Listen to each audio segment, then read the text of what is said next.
관세음보살 시청자 여러분 반갑습니다. 우리 유튜브 불교대학은 수행과 성취의 채널입니다. 주위에 구독 포교해 주시고 매번 좋아요 눌러주시면 부처님 법 포교에 큰 도움이 되겠습니다. 금일 제가 제시하는 한자성어는 물친문해입니다. 생각이 없는 사람과 친하지 마라. 생각이 없는 사람과 친하지 마라. 자막을 좀 보시기 바랍니다. 오늘 본문의 주제도 한자성어에 맞게 택했습니다. 진짜로 멀리하고 싶은 인연들입니다. 우리가 세상 살다 보면 인간관계보다 복잡한 것이 없습니다. 인간관계가 삶의 전부라고 해도 과언이 아닐 정도입니다. 그래서 저는 이 생활 법문 시간을 통해서 부모와 자식 관계, 부부 관계, 친구 관계 등 많은 말씀을 드렸습니다. 오늘은 지금까지 말씀드리지 않은 소재들을 가지고 멀리하고 싶은 인연들을 얘기하려고 합니다. 이들의 얘기가 나의 경우에 해당되지는 않는가 하고 스스로 반추하는 시간이 되셨으면 합니다. 멀리하고 싶은 인연들, 첫째, 마음 공부가 형편없는 사람입니다. 여기서 마음 공부가 형편없다는 것은 소인배적 기질을 말합니다. 소인배는 별것 아닌 걸 가지고 시비 걸기를 좋아하고 까칠하게 놉니다. 그러면 상대는 스트레스를 받을 수밖에 없고 웬만한 사람들은 그 때문에 시비심과 분별심을 내게 마련입니다. 그리고 소인배는 단체나 공동체에 도움이 되지 않습니다. 깔짝깔짝 대면서 말썽만 일으킵니다. 아무튼 너무 예민하여 잘 삐지고 토라지는 등 속이 비좁은 사람은 멀리하는 것이 좋습니다.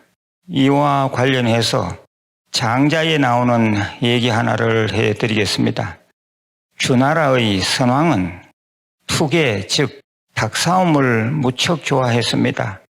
어느 날 왕은 싸움닭 한 마리를 골라서 투계 조련사인 기성자라는 사람에게 맡겼습니다. 그리고 열흘 후에 이제 닭이 사올 준비가 되었는가 하고 물었습니다. 그러자 기성자는 대답했습니다. 아닙니다, 왕이시여. 아직 멀었습니다. 닭이 강하기는 하나 아직 교만하여 스스로 최고인 줄 압니다. 그 교만함을 버리지 않는다면 최고의 투계가 될 수 없습니다. 다시 열흘이 지나 왕이 기성자에게 물었습니다. 이제 닭이 사올 준비가 되었는가? 이 기성자가 대답했습니다. 아닙니다, 왕이시여. 아직 멀었습니다. 이제 조급함은 버렸으나 상대방을 노려보는 눈매가 매우 공격적입니다. 그러한 눈매를 버리지 않는 한 최고의 투계, 싸움닭이 될 수 없습니다. 다시 열흘이 흐른 뒤 왕이 기성자에게 물었습니다. 이제 닭이 사올 준비가 되었는가? 이에 기성자가 대답했습니다. 예, 이제는 목대, 나무로 된 닭처럼 되었으니 이제 세상의 어떤 닭도 이 닭을 보면 감히 상대하지 못하고 돌아서 도망가고 말 것입니다. 상대 닭이 울음소리를 내어도 이 닭은 아무런 동요가 없습니다. 멀리서 보면 마치 나무로 깎아놓은 닭 같습니다. 그 덕이 온전해진 것입니다. 싸움 닭이 수련을 통하여 한 경지에 올라선 얘기입니다. 여기서 수련이 덜 된 닭은 교만하고 공격성이 눈에 나타난다고 했습니다. 사람도 그러합니다. 공부가 된 사람은 시비심이나 분별심을 일으키지 않아 보기에도 늘 덤덤하고 여여합니다. 반면에 마음 공부가 덜 된 사람은 매사 잘난 척하며 상대방의 심기를 불편하게 합니다. 본인이 대보살의 경지에 오르지 않았다면 마음 공부가 형편없는 사람을 곁에 두었다간 큰 코 다친다는 것을 명심하시기 바랍니다. 멀리하고 싶은 인연들, 둘째, 공력을 들이지 않고 일을 성취하려는 사람입니다. 우리 주위에 보면 요행수를 바라는 사람들은 말하는 것부터 신빙성이 없고 허풍이 셉니다. 원인에 따른 결과, 즉 인과의 도리를 무시하고 경거망동하다가 더욱 일을 그르칩니다. 다음 얘기를 잘 들어보십시오. 재경이라는 목수가 나무를 깎아 편종을 매다는 악기거리인 그를 만들었습니다. 그때마다 그것을 본 사람들은 그 귀신 같은 솜씨에 놀랐습니다. 노나라 임금이 그 목수에게 물었습니다. 자네는 무슨 기술로 이렇게 만드는가? 재경이 대답했습니다. 임금님이시여, 저는 목수일 뿐 무슨 특별한 기술은 없습니다. 그런데 오직 단 한 가지 있기는 있습니다.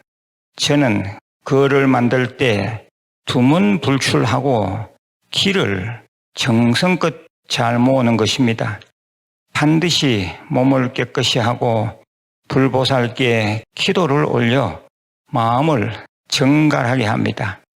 정성껏 사흘을 목욕제게 기도하고 나면 상을 받거나 녹을 타야겠다는 생각이 없어집니다. 닷새를 목욕제게 기도하고 나면 비난이나 칭찬을 초월할 수 있고 잘 만들어야겠다는 생각마저 내려놓게 됩니다. 그리고 일회를 목욕제게 기도하고 나면 문득 제게 사지와 몸뚱이가 있다는 사실마저 잊어버립니다. 그리고 주의를 산만하게 하는 외부적 요인이 완전히 없어집니다. 그런 후에 산속 깊이 들어가 그를 만들 나무를 찾는데 성질이나 모양이 최고 가는 나무를 꼭 찾게 됩니다. 그리고 나서 그를 만듭니다. 이렇게 정성을 다하는 것은 자성불과 법계불이 합하는 것입니다. 제가 만드는 그가 귀신 같은 솜씨의 작품이라고 하는데 거기에는 이런 연유가 있었던 것입니다. 얘기는 끝났습니다. 앞서 언급된 것처럼 그란 편종을 매다는 악기거리입니다. 이 악기거리 하나도 온 기력을 모아 목욕지에게 기도를 한 뒤 만드니 귀신의 솜씨 같다고 하지 않습니까? 우리는 무슨 일을 하든 건성건성 처삼촌 불초하듯 해서는 안 됩니다. 일의 뜻을 경솔한 데 두면 입이 거칠어지고 성질 또한 이상하게 변합니다. 아무튼 우리가 너무 쉽게 일을 성취하려다 보면 숱한 부작용을 낳습니다. 이런 사람을 곁에 뒀다가는 폐가 망신하는 수가 있습니다. 이상으로 오늘은 멀리하고 싶은 인연 두 가지 경우를 말씀드렸습니다. 내가 곧 그러한 사람이 아닌가 하고 돌아볼 일입니다. 첫째, 마음 공부가 형편없는 사람. 둘째, 공력을 들이지 않고 일을 성취하려는 사람. 한 번 더 들어보시고 더욱 깊이 사색해 보시길 바랍니다. 마지막으로 독려사항입니다. 제가 늘 말씀드리는 5대 수행, 독송, 사경, 정근, 절민예배, 참선, 이 5대 수행을 자기 근기에 맞게 두세 가지 택해서 꼭 매일매일 정진하시길 바랍니다. 그러면 세상살이가 달라질 수 있습니다. 내일 다시 뵙겠습니다. 관세음보살